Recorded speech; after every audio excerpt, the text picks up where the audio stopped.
ایک صحت مند مرد کے عورت سے جماع کرنے کے بعد جو منی خارج ہوتی ہے اس میں 400 ملین سپرمز موجود ہوتے ہیں۔ لہذا منطق کے مطابق اگر اس مقدار میں نطفے کو رحم میں جگہ مل جاتی ہے تو 400 ملین بچے پیدا ہو جائیں، جبکہ یہ 400 ملین سپرم ماں کی بچہ دانی کی طرف پاگلوں کی طرح بھاگتے ہیں، اور اس دوڑ میں صرف 300 یا 500 سپرمیے ہی بچ پاتے ہیں، اور باقی وہ راستے میں ہی تھکن یا شکست سے مر جاتے ہیں۔ یہ 300-500 سپرمیے ہیں جو بیضہ تک پہنچنے میں کامیاب ہوتے ہیں۔ ان میں سے صرف ایک، جی ہاں صرف ایک بہت ہی مضبوط سپرمیا ہوتا ہے جو بیضہ میں داخل ہو کر فرٹیلائز ہوتا ہے یا بیضہ میں پہنچ کر اپنی نشست بنا لیتا ہے۔ کیا آپ جانتے ہیں کہ وہ خوش نصیب، فاتح اور مضبوط ترین سپرمیا کون ہے؟ وہ خوش نصیب سپرمیا آپ، میں یا ہم سب ہیں۔ کیا آپ نے کبھی اس عظیم جنگ کے بارے میں سوچا ہے؟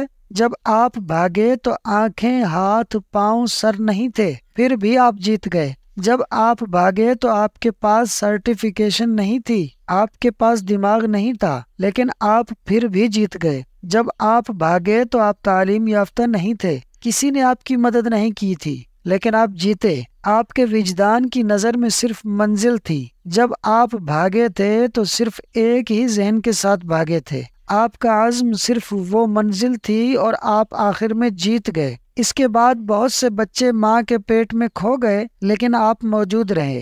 آپ نے اپنے 9 مہینے پورے کیے اور آج آپ گھبراتے ہیں۔ جب کچھ ہوتا ہے تو آپ مایوس ہو جاتے ہیں۔ آخر کیوں؟ آپ کو کیوں لگتا ہے کہ آپ ہار گئے؟ آپ نے اعتماد کیوں کھو دیا ہے؟ اب آپ کے پاس دوست، بہن بھائی، سرٹیفکیشن، سب کچھ ہے۔ یہاں ہاتھ پاؤں ہے، تعلیم ہے، منصوبہ بندی کرنے کے لیے بہترین دماغ ہے، مدد کرنے کے لیے لوگ موجود ہیں، پھر بھی آپ نے امید ختم کر دی ہے۔ جب کچھ ہوتا ہے تو آپ کیوں ٹوٹ جاتے ہیں؟ آپ کیوں کہتے ہیں کہ میں زندہ نہیں رہنا چاہتا؟ آپ نے کیوں کہا کہ میں ہار گیا؟ ایسی ہزاروں چیزوں کو اجاگر کرنا ممکن ہے، لیکن آپ پھر بھی مایوس ہو گئے، فرسٹریٹ ہو گئے۔ آپ شروع میں جیتے، آپ آخر میں جیتے، آپ بیچ میں جیتے۔